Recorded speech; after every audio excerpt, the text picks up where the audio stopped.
أعوذ بالله من الشيطان الرجيم. بسم الله الرحمن الرحيم.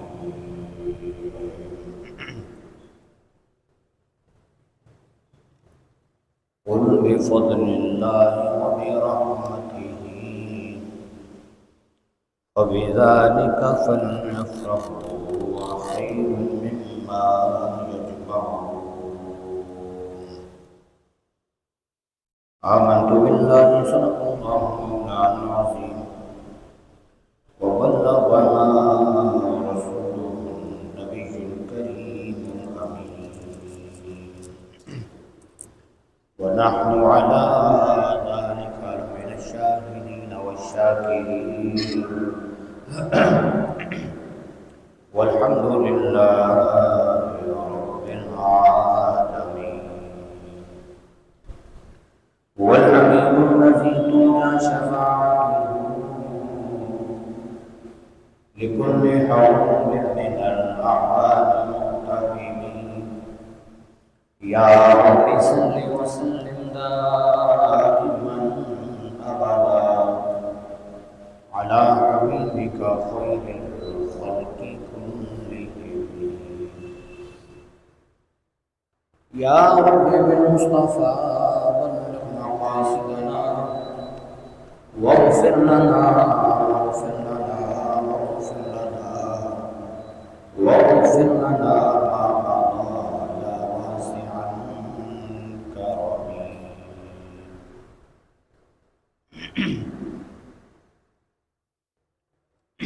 دوسرا واجب الاحترام معزز حاضرین و سامعین، اللہ رب العالمین جل جلالہ و اقوالہ کا ساتھ احسان عظیم کی جمعہ مبارک میں مقدس ساعتوں سے اپنے حضور حاضری کا شرف عطا فرمایا. اللہ رب العالمین ہم سب کی حاضری کو منظور فرمائے اور جو کچھ بیان کیا جائے اسے صحیح معنی میں بیان کرنے، اس کو سن کر سمجھ کر اس پر ہم سب کو عمل کی توفیق عطا فرمائے. ماہ ربیع الاول شریف اپنے تمام تر برکات کے ساتھ ہم پر سایہ فلک ہوا. اس میں کوئی شک نہیں کہ جب بھی یہ ماہ مقدس آتا ہے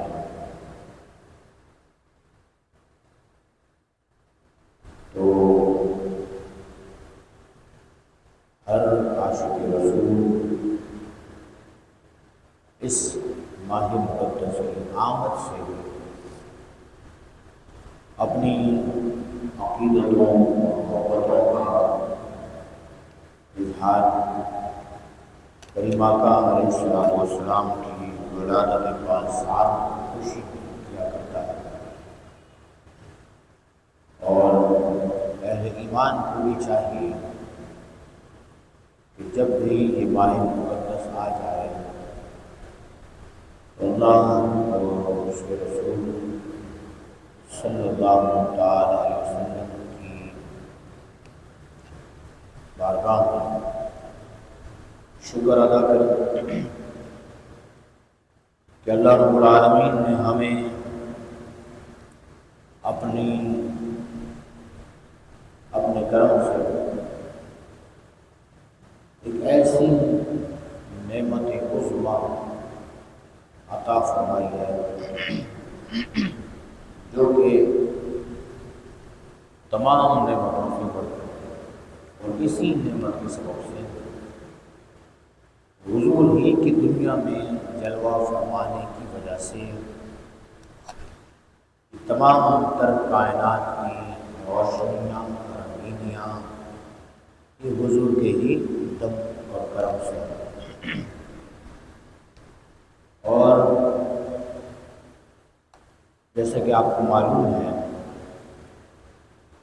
کہ ہر جگہ چاہے وہ کوئی زمین کی کوئی سی بھی جگہ ہو، مسجد ہو، گھر ہو، سڑک ہو، پارک ہو، کالجز ہوں، اسکولز ہوں، مدارس ہوں، کہیں پر آقا علیہ السلام کی ولادت باسعادت کی خوشی کا اظہار کیا جا رہا ہے۔ ہم بھی دعا کرتے ہیں اللہ رب العالمین ہمیں بھی اسی طرح حضور سرور عالم صلی اللہ تعالی علیہ وسلم کی محبت میں صحیح معنی میں میلاد منانے کی توفیق عطا فرمائے۔ بہت ساری باتیں ایسی ہیں کہ جن کے لیے اہل ایمان کو حکم دیا جاتا ہے کہ بھئی تم ایسا لازم کرو، اور حکم جو ہوتا ہے وہ اللہ رب العالمین کی جانب سے اگر اس کی عدولی کی جائے، اس کے حکم کی نافرمانی کی جائے تو اللہ رب العالمین ناراض ہو جاتا ہے، اس کی ناراضگی کا سبب ہوتا ہے۔ اس لیے جب اس کا حکم آ جائے تو پھر کیا کرو، اس کا حکم مانا جائے، اس کا حکم ماننے کی ضرورت ہے۔ جہاں قرآن مجید فرقان حمید میں اللہ رب العالمین نے اپنی محبوب کی ولادت کی خبر دی، وہ کس انداز میں دی؟ کہیں فرمایا لقد جاءکم رسول من انفسکم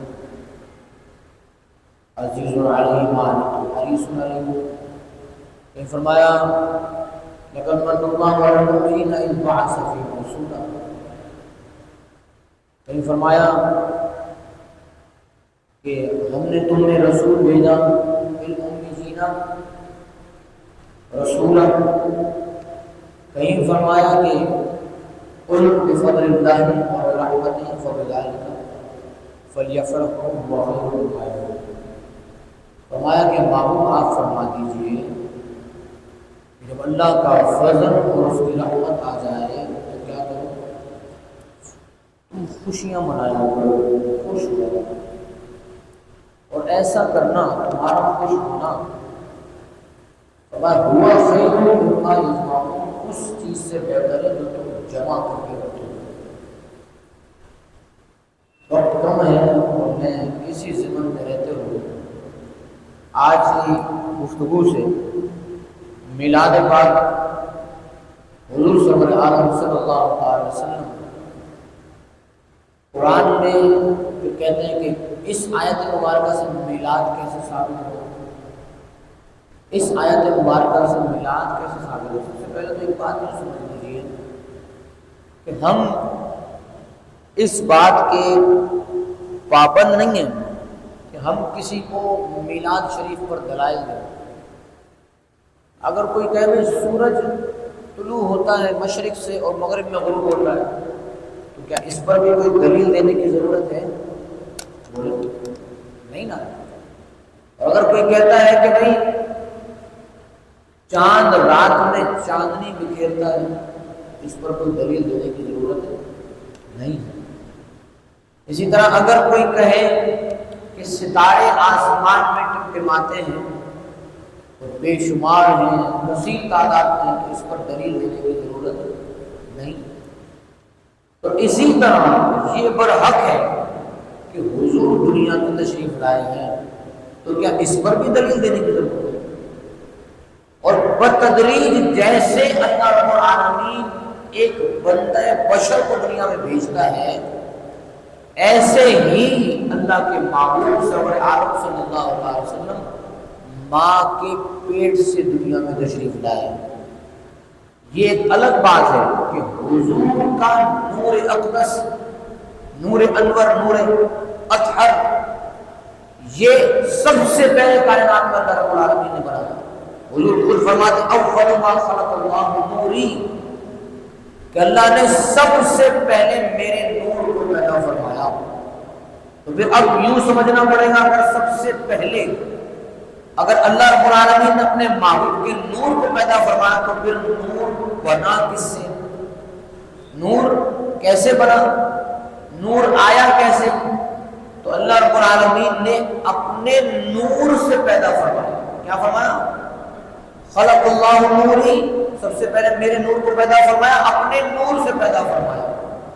تو یہاں حضور تب بھی نبی تھے جب آدم مٹی اور پانی کے درمیان تھے، ابھی آدم علیہ السلام کی تخلیق نہیں ہوئی تھی۔ جب حضور سے پوچھا گیا کہ یا رسول اللہ آپ کب سے نبی، تو فرمایا کنت نبی وآدم بین الماء والطین، کہ جب آدم مٹی اور گارے میں تھے اس وقت ہم قدرت کے نظارے میں تھے۔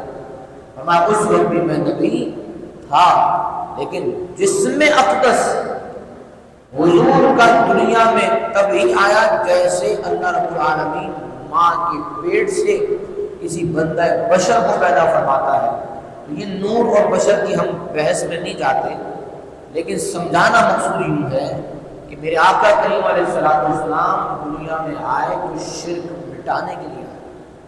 کوئی کہے کہ حضور کی ولادت پر کوئی شرک کرتے ہو، تو شرک کا معنی ہی نہیں معلوم کہ شرک کہا کسے جاتا ہے، کہ اللہ رب العالمین شرک سے پاک ہے۔ لم یلد ولم یولد، شرک تو تب کہا جائے کہ جب اس جیسا کسی کو مانا جائے تب شرک کہلائے۔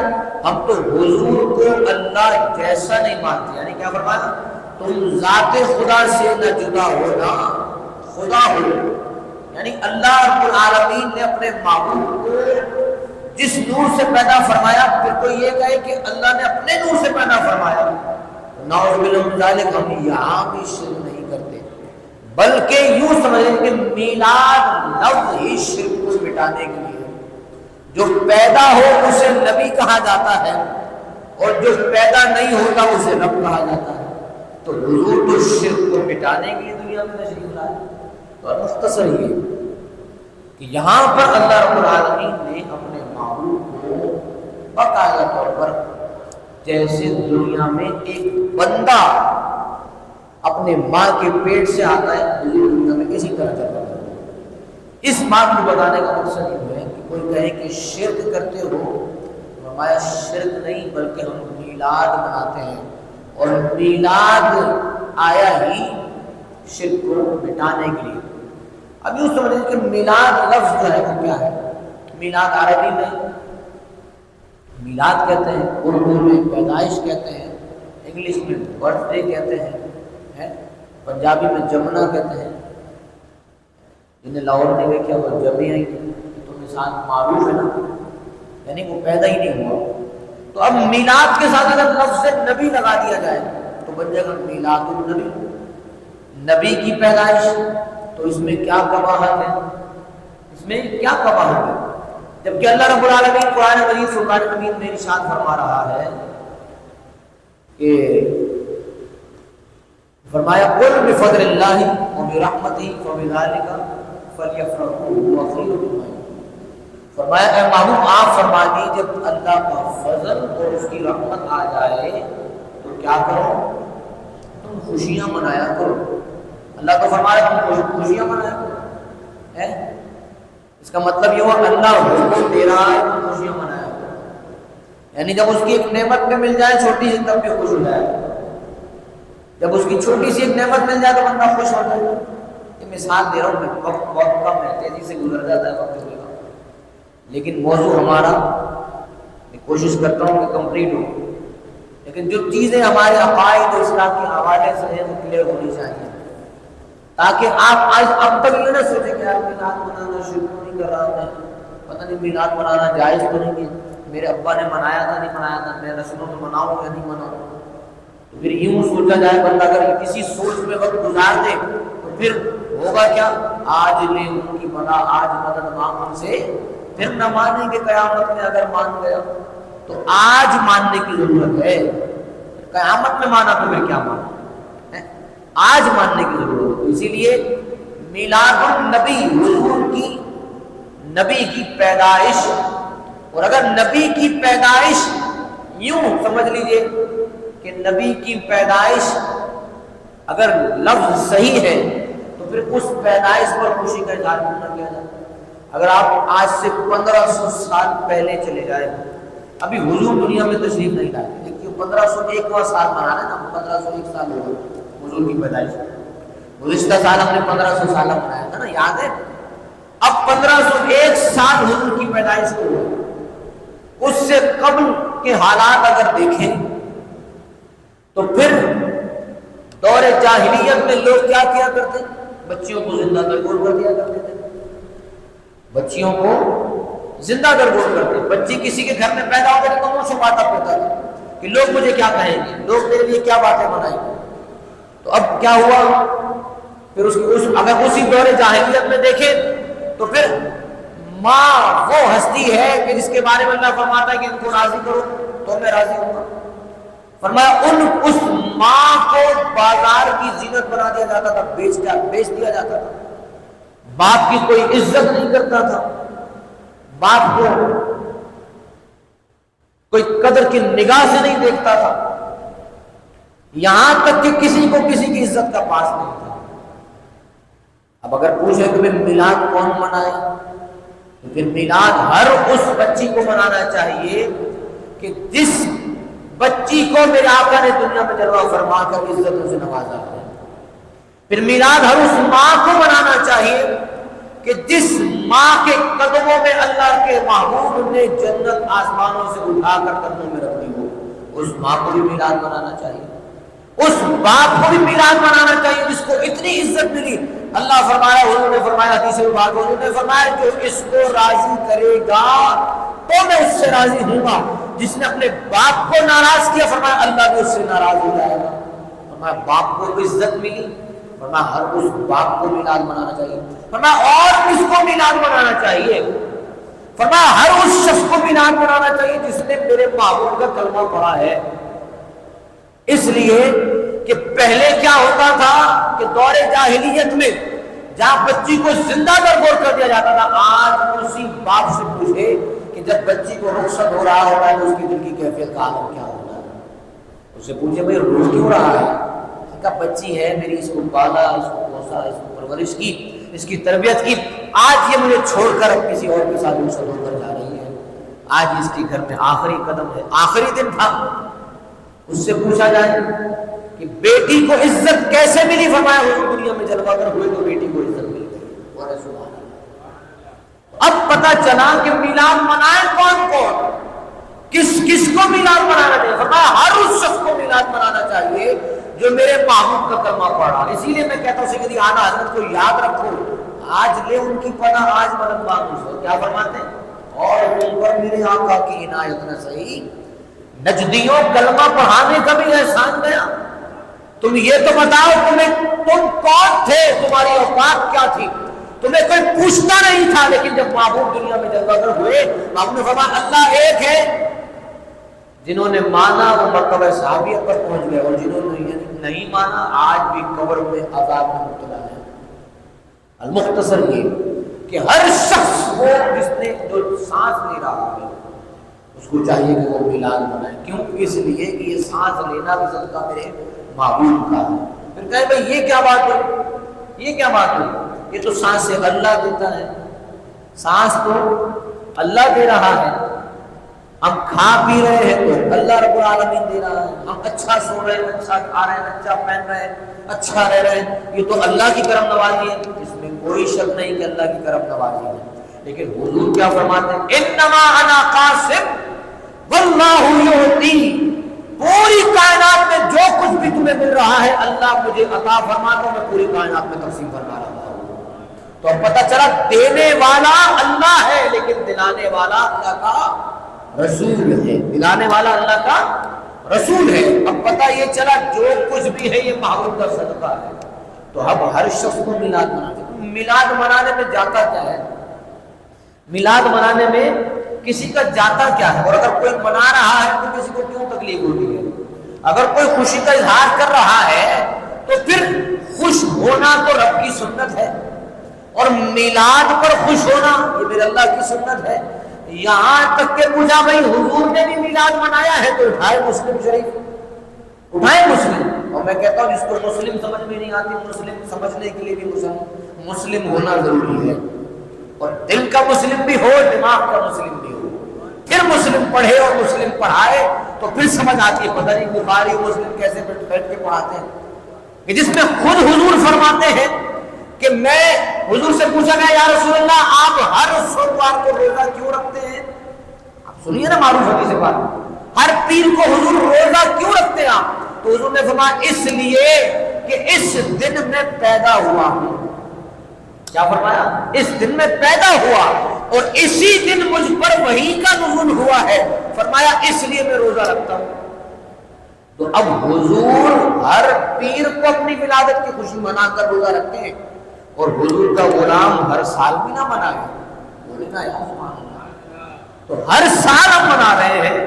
تو جب میرے آقا کریم علیہ السلام نے میلاد منایا، اور یہاں تک کہ صحابہ نے بھی منایا، اولیاء نے منایا، صوفیاء نے منایا، سب نے منایا، اس کی بحث میں ہم بعد میں جاتے ہیں، لیکن ہمیں یہ سمجھنا ضروری ہے اللہ فرمانا قل بفضل اللہ وبرحمتہ فبذلک فلیفرحوا هو خیر مما یجمعون۔ تم خوشی کا اظہار کیا کرو محمود، اچھا کا کہلوایا بھی محمود سے۔ اب اللہ رب العالمین نے جب اپنی وحدانیت، اللہ کے معبود نے اللہ کی وحدانیت کا پیغام دیا، تو میں پوچھتا ہوں آپ سے بتائیے صحابہ کرام رضوان اللہ علیہم کیا اللہ کے معبود نے اللہ کا چہرہ دکھایا تھا؟ کہ اللہ کی فوٹو دکھائی تھی، اللہ کی تصویر دکھائی تھی؟ بولے نہیں نا۔ اللہ کے معبود نے فرمایا بتا اللہ ایک ہے، اس کی عبادت کرنی ہے، اس کی ذات میں کسی کو شریک نہیں ٹھہرانا۔ تو صحابہ کرام کے سامنے جو چہرہ تھا وہ کون سا تھا؟ بولے حضور کا چہرہ تھا۔ زور سے بولے کس کا تھا؟ حضور کا چہرہ تھا۔ حضور فرماتے گئے، صحابہ ایمان لاتے گئے۔ حضور نے فرمایا اللہ ایک ہے، صحابہ نے کہا آپ نے فرما دیا ہم مان لیتے ہیں، اس کی عبادت کرنی ہے، اسی کے آگے جھکنا ہے، بتوں کے آگے نہیں جھکنا، مان لیا صحابہ نے۔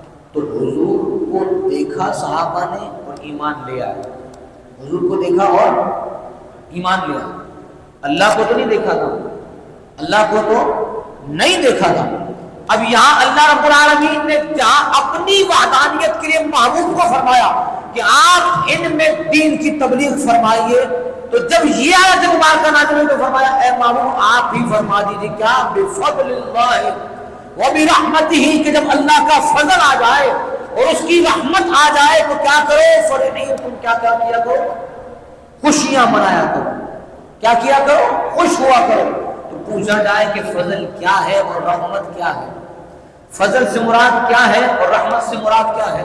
اللہ رب العالمین خود قرآن مجید فرقان حمید میں ارشاد فرما رہا ہے، جہاں فضل کی بات آئی تو فرمایا وبشر المؤمنین بان لهم من اللہ فضلا کبیرا۔ فرمایا جب ایک فضل چھوٹا سا فضل آ جائے تو پھر کیا کیا کرو؟ تم تب بھی رب کی بارگاہ میں شکر ادا کیا کرو۔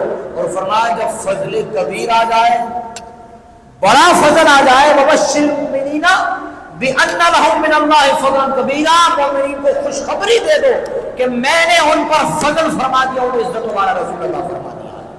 تو فرمایا حضور سب سے بڑا اللہ کا فضل ہے، اور اگر یہ فضل نہ ہوتا تو پھر کائنات بھی نہ ہوتی، وہ جو نہ تھے تو کچھ نہ تھا، وہ جو نہ ہو تو کچھ نہ ہو۔ تو یہ فضل کون؟ فضل سے مراد حضور کی ذات ہے۔ اور فرمایا رحمت سے مراد کیا ہے؟ فرمایا اگر رحمت کی بات کی جائے تو قرآن اٹھائیے، فرمایا وما ارسلناک الا رحمۃ للعالمین۔ فرمایا اللہ رب العالمین نے اپنے محبوب کو تمام جہانوں کے لیے رحمت بنا دیا۔ تو اب فضل سے مراد بھی حضور کی ذات ہے، رحمت سے مراد بھی حضور کی ذات ہے، تو پھر اسی فضل اور اسی رحمت کے مل جانے پر اللہ فرما رہا ہے کیا کیا کرو؟ تم خوشیاں منایا کرو۔ کیا کیا کرو؟ خوشیاں منایا کرو۔ اور جب آ جائے محبوب یہ خوشی تم مناؤ تو پھر ہوگا کیا؟ فرمایا ہوا خیر مما یجمعون، یہ خوشی کا کرنا، یہ خوشی تمہارے لیے اس چیز سے بہتر ہے جو تم پوری زندگی میں جمع کر کے رکھتے ہو۔ اس جمع پونجی کو ایک طرف رکھ دیں اور حضور کی ولادت کی خوشی ایک طرف رکھ دیں۔ فرمایا اللہ فرمایا ہوا خیر، فرمایا یہ خوشی کا اظہار کرنا اللہ کے نزدیک اس سے زیادہ بہتر ہے۔ اس سے زیادہ بہتر۔ آئے میں آپ کو حدیث پاک سنا، میں اس طویل گفتگو اس پر آیت مبارکہ سے تو پتہ چل گیا کہ فضل اور رحمت کیا ہے، حضور کی ذات ہے۔ کریم آقا علیہ الصلوۃ والسلام دنیا میں جلوہ گر ہوئے، اور جو خوشی کا اظہار کرے اللہ اسی برکتوں سے نوازتا ہے۔ جہاں رحمت مل جائے اور رحمت مل جانے پر اللہ کی بارگاہ میں شکر ادا کر دے، تو اس رحمت کے مل جانے پر پھر خوشی کا اظہار کرے تو اللہ کرنے والے پر بھی رحمت فرماتا ہے۔ بولے سبحان اللہ۔ کتاب النکاح معروف حدیث مبارکہ، بخاری شریف کتاب النکاح میں حدیث مبارکہ معروف، اور آپ سنتے رہتے ہیں، سنیے، لیکن جو اس میں ایک چیز بتانے والی ہے نا، اس طرف میں آپ کو لے جانا چاہتا ہوں۔ بولے سبحان اللہ۔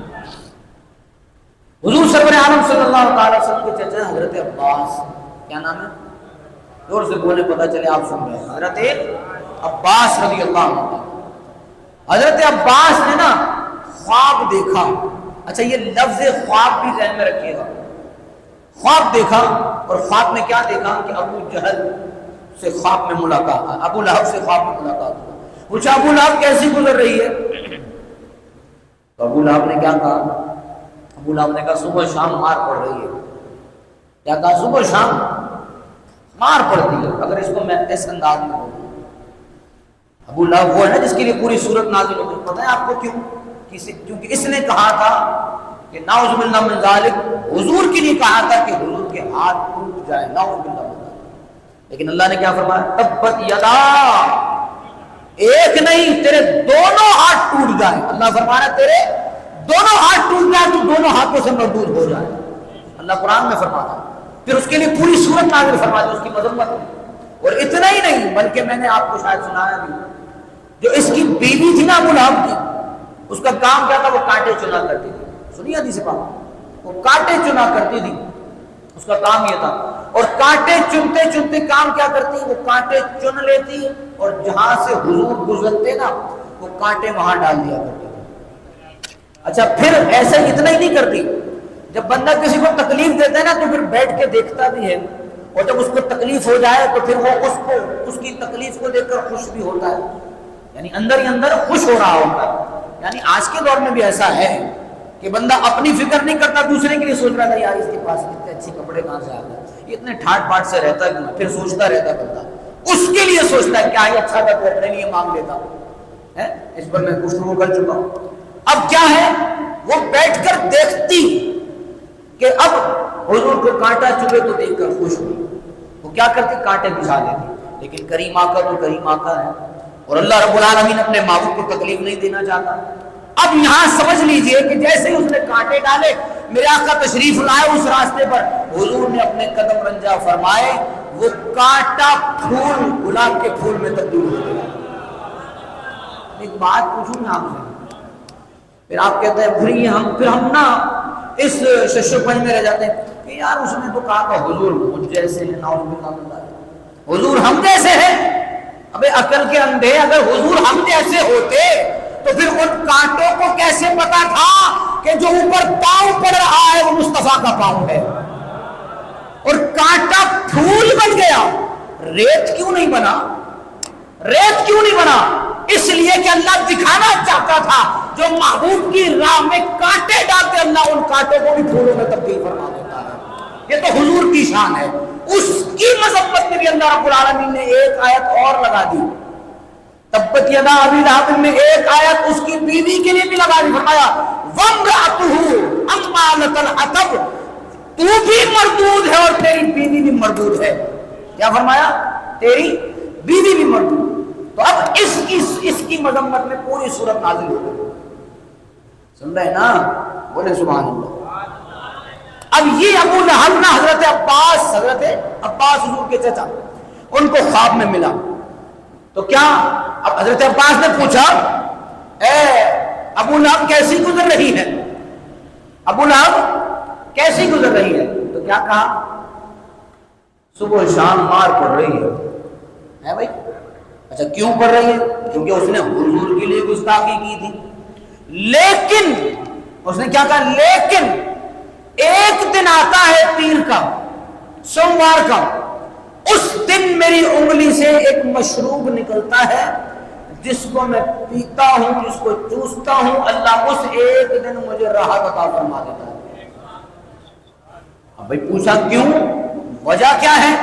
اس نے کہا اس ایک دن، پیر کے دن میری لونڈی نے مجھے خوشخبری دی تھی کہ ابو لہب تیرے بھائی کے گھر عبداللہ کے گھر ایک بچہ پیدا ہوا ہے۔ اس نے آ کر مجھے خوشخبری دی، میں نے اشارہ کیا انت حرۃ، تو آزاد ہے۔ فرمایا اللہ کو یہ ادا پسند آ گئی، دنیا میں جلوہ گر ہوئے محبوب خوشی کا اظہار کرے ابو لہب، اللہ اتنا خوش ہوگا قیامت تک کے لیے ابو لہب کو مشروب ملتا رہے گا۔ اور یہ میں گپ نہیں سنا رہا ہوں آپ کو، یہ بخاری کی حدیث ہے، اٹھا کر دیکھیں کتاب النکاح، یہ میں آپ کو حدیث سنا رہا ہوں۔ پھر کہیں بھائی اچھا ایک چیز اور، ابو لہب کون تھا؟ مسلمان؟ بولے بولے نا، کافر، کافر تھا، کافر مرا، کافر تھا اور کافر ہی مرا۔ بے شک حضور کا چچا تھا لیکن کافر مرا تو وہ کافر ہی ہے۔ لیکن بخاری کی حدیث مبارکہ میرے آقا فرماتے ہیں کیا؟ قیامت تک ہر سو رہے گا، اس لیے کہ اس نے حضور کی ولادت کی خوشی کا اظہار کیا تھا۔ بولے سبحان اللہ۔ اب یہاں اس کا مقصد یہ نہیں کہ اس نے نبی مان کر خوشی کا اظہار کیا تھا، اس وقت تو حضور نے نبوت کا اعلان ہی نہیں کیا تھا، اس وقت تو پتہ ہی نہیں تھا کہ یہ دنیا میں جلوہ گر ہوئے تو نبی بن کر آئے، اس وقت تو معلوم ہی نہیں تھا کہ یہ نبی ہے یا رسول ہے یا اللہ رب العالمین نے ان کو کل کائنات کا مالک بنا دیا ہے، یہ تو معلوم ہی نہیں تھا۔ اس نے تو خوشی کا اظہار صرف اس سوچ سے کیا تھا کہ بھائی کے گھر میں بچہ پیدا ہوا ہے۔ بولے نا، بھائی کے گھر میں بچہ پیدا ہوا۔ آپ کو کوئی گھر میں خوشخبری دے دے، بھائی ظفر غوری صاحب آپ کے گھر میں خوشخبری آئی ہے، بچے کی ولادت ہے، آپ خوشی کا اظہار کریں گے؟ نسیم غوری صاحب آپ کے گھر میں بچے کی ولادت ہے، خوشی کا اظہار کریں گے؟ اور ہے بھی خوشی کی بات، تو بس اس نے اسی طرح اپنے بھائی کے ہاں بچہ پیدا ہونے کی خوشی کا اظہار کر لیا۔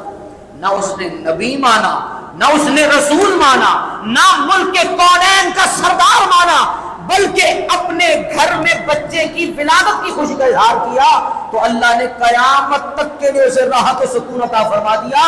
تو پھر مومنوں تم خوش ہو جاؤ، تم نبی کو نبی بھی مانتے ہو، رسول بھی مانتے ہو، خاتم النبیین بھی مانتے ہو، رحمت للعالمین بھی مانتے ہو۔ اتنا ہی نہیں، حضور فرماتے ہیں کہ اللہ رب العالمین نے تمام جہانوں کی کنجیاں، خزانوں کی کنجیاں مجھے عطا فرما دی۔ اب پتہ چلا جنت ملے گی تو ان کے اشارے پر، دوزخ میں جائے گا تو ان کی گستاخی پر، اس لیے فرمایا آج لے ان کی پناہ، آج مدد مانگ ان سے، پھر نہ مانیں گے قیامت میں اگر مان گیا۔ تو ہم مانتے ہیں اللہ کے محبوب کو نبی بھی، رسول بھی اور کل کائنات کا مالک، پھر ہم ولادت کی خوشی کا اظہار کرتے ہیں۔ اگر وہ قبر میں راحت و سکون پا رہا ہے تو اللہ ہمارے لیے کتنی جنتیں لکھ دے گا۔ یار ایسے سبحان اللہ بولیں گے۔ اب آخری بات کرتا ہوں، اپنی گفتگو سمیٹتا ہوں، پھر انشاءاللہ پورا مہینہ پڑا ہے حضور کی گفتگو، حضور کے موضوع پر، سیرت مبارکہ پر انشاءاللہ گفتگو کریں گے۔ اب اگر آپ سے کوئی کہہ دے نا بھائی یہ تو خواب کی بات تھی، حضرت عباس نے خواب دیکھا تھا، اور خواب جو ہے کسی کا خواب حجت نہیں ہوا کرتا، نبی کا خواب حجت ہوا کرتا ہے، کیونکہ نبی کا خواب بمنزلہ وحی ہوا کرتا ہے، جو نبی خواب میں دیکھے تو اللہ کی طرف سے وحی ہوا کرتا ہے۔ لیکن اگر کوئی امتی خواب دیکھے تو وہ حجت نہیں ہوا کرتا۔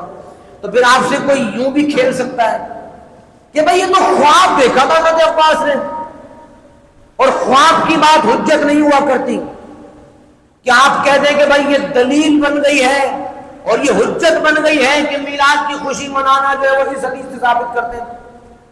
سمجھ آ رہی ہے بات؟ کوئی کہے خواب تھا اور کہے خواب حجت نہیں ہوا کرتا، تو اگر میں یوں کہوں کہ اگر بات خواب کی ہے، اور اگر ایک ہی میں مثال دے دوں، ویسے تو بہت ساری مثالیں، ایک ہی مثال دے دوں تو پھر مسجدیں بند ہو جائیں، پھر بولیں مسجدیں بند ہو جائیں۔ پوچھیں کیسے؟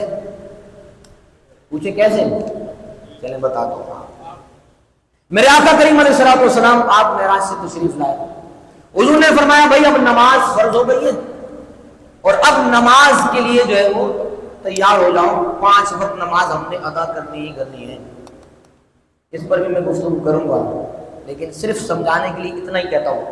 حضور معراج سے واپس تشریف لائے. حضور نے فرمایا اب کیا نماز فرض ہو گئی ہے. اب حضور صحابہ کی خدمت میں جلوہ فرمایا. عرض کی یا رسول اللہ نماز تو ہم ادا کریں گے لیکن نماز کے لیے بلائیں گے کیسے؟ تو ہر ایک صحابی نے اپنی اپنی تجویز پیش کی. یا رسول اللہ ہم آگ جلا دیں گے تو لوگوں کو پتہ چلے گا بھائی ہم نماز کا وقت ہو گیا. ہم نہ رسول اللہ نقارے بجا دیں گے, ڈھول بجا دیں گے یا پہاڑ پر کھڑے ہو جائیں گے. ہر ایک صحابی نے اپنی اپنی تجویز پیش کی. لیکن مجلس برخاست ہو گئی. حضور اپنے گھر جلوہ فرما ہو گئے, تشریف لے گئے صاحب اپنے گھر. اگلا دن آیا نا تو ایک صحابی دوڑے حضور کی بارگاہ میں حاضر ہوئے. ان کا نام کیا حضرت ابو محذورہ. کیا نام ہے؟ یاد کر لیں. سنیو نام بھی یاد رکھا کرو بھائی, صرف میلاد نہیں مناؤ, تاریخ بھی پڑھا کریں, تاریخ بھی یاد رکھیں. کیا نام تھا ان کا؟ حضرت ابو محذورہ. حضور کی بارگاہ میں حاضر ہوئے اور اس کی یا رسول اللہ صلی اللہ علیہ وسلم رات میں نے خواب دیکھا ہے. حضور نے پوچھا کیا خواب دیکھا؟ عرض کی حضور میں نے دیکھا رات کو یہ کلمات کہہ رہا تھا اللہ اکبر اشہد ان لا الہ الا اللہ اشہد ان محمد رسول اللہ حی علی الصلاۃ حی علی الفلاح اللہ اکبر لا الہ الا اللہ. حضور نے فرمایا اچھا بس یہی الفاظ اذان میں شامل کر دو. ارے زور سے بولو, ابھی آپ کو میں توجہ دلا رہا ہوں, زور سے بولے. اب یہ الفاظ بولے خواب حجت نہیں ہوتا.